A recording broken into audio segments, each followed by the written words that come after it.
Cheveux noirs, cheveux bruns, pas de cheveux, peau noire, peau rouge, peau bronzée.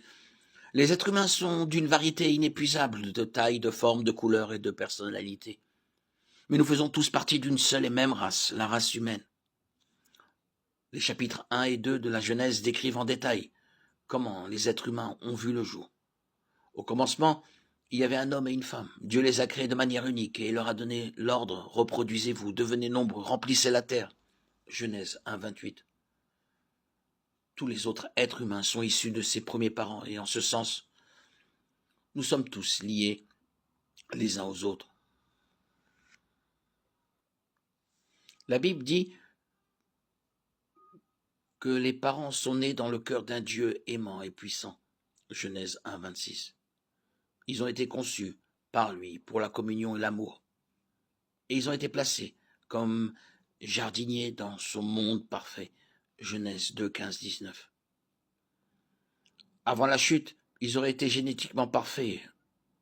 Adam a vécu près de 1000 ans, Genèse 5, 5. Et nous pouvons supposer qu'Ève a vécu aussi longtemps.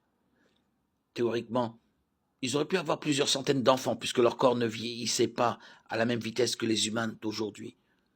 Ces enfants ont grandi, se sont mariés entre eux, multipliant de manière exponentielle la race humaine au cours des premières centaines d'années de l'existence humaine. Après plusieurs générations, les êtres humains sont devenus si malfaisants que Dieu a envoyé un déluge pour anéantir tout être vivant sur la terre à l'exception d'un homme et de sa famille. Genèse 6, 5, 7.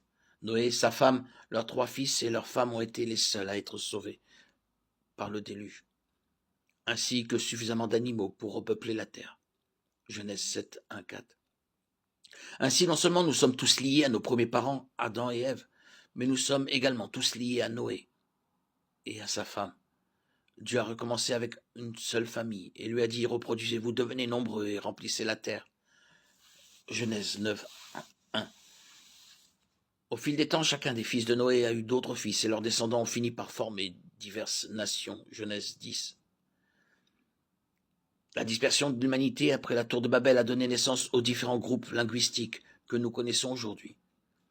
Et il est possible qu'elle ait également contribué à la formation des différentes races, indépendamment des différences ethniques et raciales que nous observons aujourd'hui. Nous sommes tous liés, tous les êtres humains sont génétiquement liés par Adam et Ève.